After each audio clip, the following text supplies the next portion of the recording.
Here he is, our Canucks reporter, Rinkwide's Jeff Paterson, after a 2-0 start for the Canucks. Jeff, can you remember the last time the market was this optimistic, this excited about the team? Do we know, does Applewood have its slogan trademark? Because I'm thinking the Canucks might want to borrow it there. It's all good in the Canucks locker room right now.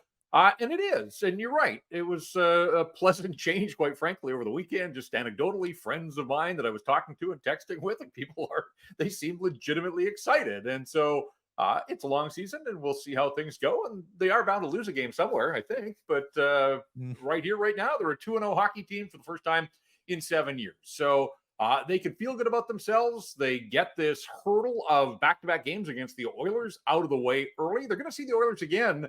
Just the way the schedule works. I think the 9th game of the season is against Edmonton, and then they don't see them until April. But can you imagine they would send the people in the Alberta capital reeling if they can get a third straight win, but that's for a later day. Their focus has to be on the Philadelphia Flyers, and we'll see what the Canucks do. But absolutely full marks to them. It wasn't pretty for long stretches the other night, but a win is a win is a win, and they are 2-0, and you can't argue with that. If you're Edmonton, you've been outscored 8-1 at even strength. You lost a game when the Canucks were a skater short. You lost a game when their backup goaltender played. Jeff, what was more impressive to you Saturday, that they took that early punch from the Oilers and punched back, or that they were able to fight through all the penalties, including a 5-on-3 en route to that victory?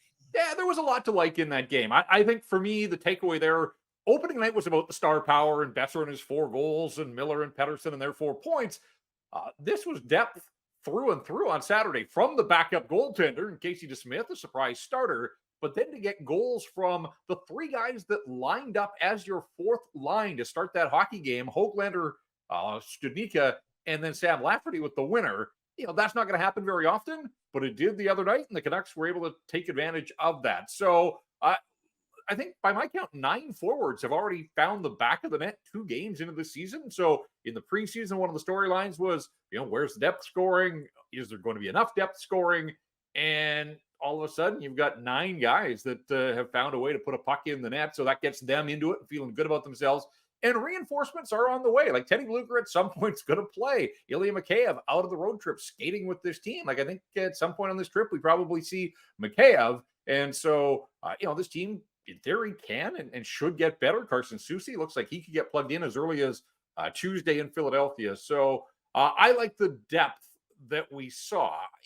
Again, am I going to sit here at game 20 and tell you that I'm still loving the Canucks depth? I don't know. But I certainly did on Saturday night. And Casey DeSmith, guys, has been really good in all of his appearances, 2 in the preseason and 1 the other night. And that just has to give him confidence, but it also has to give the players in front of him and the coaching staff. And I wonder if we see him again sooner based on that performance. I was one of the ones that was buying into this idea that Thatcher Demko was just going to play basically every game for the first couple of weeks to try to stabilize them and get a good start. But boy, how can you go away from Casey DeSmith when it's his turn here? And they're still going to lean on Demko. But I've liked everything that I've seen from DeSmith, even more so now that his pads match the rest of his outfit. Did you see the interview on Hockey Night with DeSmith after the game on Saturday? I didn't know. How professionals and they try and keep a little bit of even keel. Casey Smith was so happy. You could not wipe the smile off his face. It was almost like he won a playoff series. Well, I mean, that was a Mona Lisa there at the end in terms of desperation. I mean, it looked a little desperate at times, but I mean, you go by the bottom line, I suppose, Jeff, and I'm not a goaltending coach, but I mean, it was a little frantic. Was that, do you think, just because of this game, the fact that they're at home to the Stanley Cup contender of all contenders, and don't have last chance, like it was frantic at times. Do you think they're all going to look frantic in front of Casey DeSmith?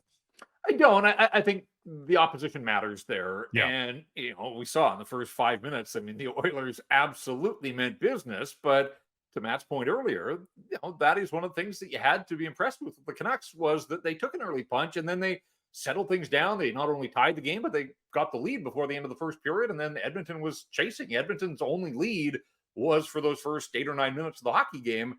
I want to see the Canucks against another opponent, and we will, starting with the Flyers and then on to Tampa and the Florida Panthers.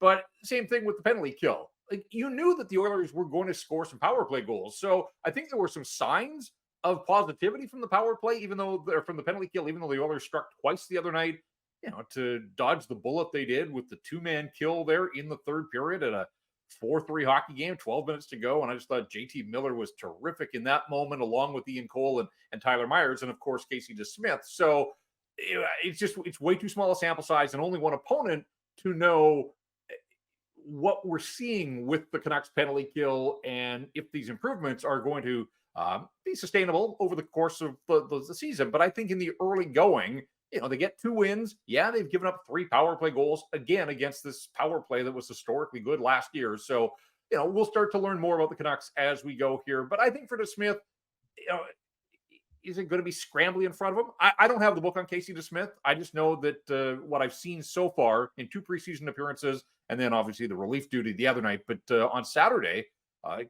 you hear coaches say it, like, I just want a goalie that stops pucks, right? And Casey DeSmith found a way. There were some posts in there. There's some close calls. Yeah, there was a little bit of traffic around him, but at the end of the night, he did his job. And to get out of Edmonton giving up 3 and to get the run support that he did as well, because that was an issue in the preseason. And also, you think back a couple of years ago to a guy like Jaro Halak, who gave them decent goaltending, but for whatever reason, the Canucks just could not score when Jaro Halak was between the pipes. And I was looking at it yesterday. Halak didn't deliver his first win as a Canuck until December the 8th of his season. So Casey DeSmith way out in front in terms of, and that's something I chart, getting those victories from your backup goaltender. Casey DeSmith 1 for 1. You can't ask for a whole lot more than that right now. Sam Lafferty, you normally is going to be a part of that PK, but ultimately they leaned on Pettersson and Miller more for the PK on Saturday. But this has been a heck of a debut for Sam Lafferty. The strength with the puck, the speed with the puck. I know we were warned that he's a $1.15 million player, but I mean, that's a heck of a $1.15 million player through 2 games at the very least.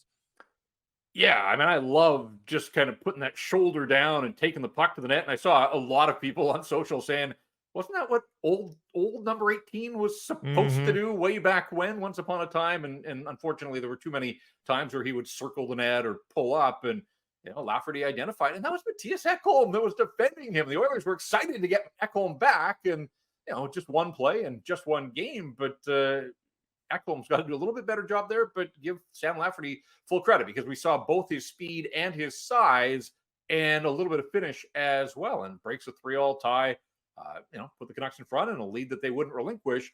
The penalty kill I thought was interesting because on Wednesday night, the first penalty when Tyler Myers flipped the puck over the glass and Sam Lafferty's out there to take the first face-off as a right side guy to the right of Thatcher Demko, JT Miller took all 8 shorthanded faceoffs on Saturday night. So they didn't even let Sam Lafferty take a faceoff. They didn't let anybody else. That was JT Miller's domain. And I think he went 3 for 8. So didn't quite hold his own there. But Lafferty really struggled in the faceoff circle in the debut.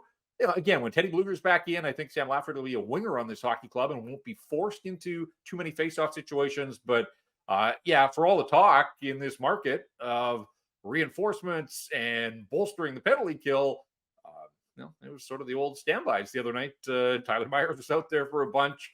We talked about JT Miller led the team in shorthanded ice time, and Elias Pettersson doing some nice work as well. So, that's where Blueger and Mikheyev will come in. We touched on it briefly on Rink Wide, but, I don't want in a perfect world JT Miller having to kill 6 minutes of shorthanded time on a nightly basis because he didn't figure in the scoring. They didn't need him the other night, but there will be a lot of those nights where you're not getting production from Lafferty and Studicka. And that's where JT Miller's got to be at the top of his game. Again, through 2 games, I think he's taken on the defensive assignments. He got mostly Draisaitl the other night until the Oilers had to pull out all stops and go with both McDavid and Draisaitl. But I think that was a compliment to Miller as well, that they went with Draisaitl because they were trying to shield McDavid essentially from JT Miller, who did such a nice job against him on opening night.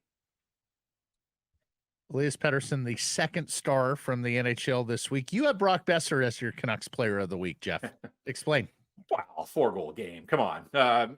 Elias Pettersson, he's going to get a lot of shine as the season goes. I don't know where Brock Boeser's season goes from here, but I do know that Brock Boeser has taken, he's never reached the 5-goal mark in any of his NHL seasons before 10 games. So he's sitting on 4, had a nice assist the other night on the Höglander goal. But you'd like to think that he's going to get to 5 and then some before the season is 10 games old. But yeah, I just thought for the opening night accomplishments and the fact that Elias Pettersson, he'll get his recognition all season long. I just thought it was an opportunity to throw a bone to Brock Boeser, and hey, why not? But lots of choices. Like, again, Casey DeSmith, I think he's been terrific. We haven't talked about Nils Höglander. We did post game, but 3 points out of a guy that looked like maybe he was the odd man out when they went with their dress rehearsal on the final night of the preseason. And Nils Höglander stepping up and getting a shift in a 4-3 hockey game with 4 minutes to go. I mean, what does that say about some of the trust the coaches putting in him based on what he's seen here over the last, training camp, the preseason, and now a couple of games that matter. So I think Nils Höglander's off to a terrific start as well. Who do you think is most likely to play tomorrow in Philly from the injured guys? And could you sort of meet out what you think might be the return to action for the guys who are sidelined right now? Well, based on practice, I see that Carson Soucy looked like a full regular performer out of the non-contact jersey. Talkett called it a good day on Saturday. He had a long skate with the group and then stayed out after the morning skate. Again, this lefty-righting thing, Noah Juulsen, he has struggled, hasn't looked particularly good in the first couple of games of the season, but he's a right-hander, and that has some currency, and it seems like it might keep him in the lineup in the way that they skated at practice in Philadelphia. It looked like it was Soucy in and Akito Hirose out. And Ilya Mikheyev, I don't think is quite ready yet. And, this isn't any kind of setback. It was just over a week ago that he was cleared to start taking contact. He's on the road. He's practicing and skating. It's all incremental here. My hunch is that by the end of the trip, if there isn't a setback, that we'll see Mikheyev. But of course, you wonder too, like, does everybody else stay healthy? How does that play in? The other thing that I find curious with all of this noise around Connor Garland is that tied in any way to Ilya Mikheyev's return? Like, Garland's only played 10 minutes in each of the first 2 games here, which is curious. I know he doesn't kill penalties, but and he left for a while in the third the other night, but he's on that top line with Pettersson and Kuzmenko, and he's had 2 10-minute nights. Is there urgency from the hockey club? Like, you can give the agent license to go and try and shop him. Does the urgency, or do the Canucks get to a point where they're prepared to pull the trigger on Garland trade if his replacement is medically cleared to get right back into the lineup in Ilya Mikheyev? So I do wonder, and that's just pure speculation on my part, but at some point here, sooner rather than later, Ilya Mikheyev's getting back in this lineup, and somebody's got to come out. And so we'll see how things play out with Connor Garland, who, by the reports out of Philly, is still clinging to that top spot with Elias Pettersson and Andrei Kuzmenko at practice, but really hasn't done an awful lot other than the first goal of the season on Wednesday night. And Blueger, we think maybe not this week, maybe Nashville?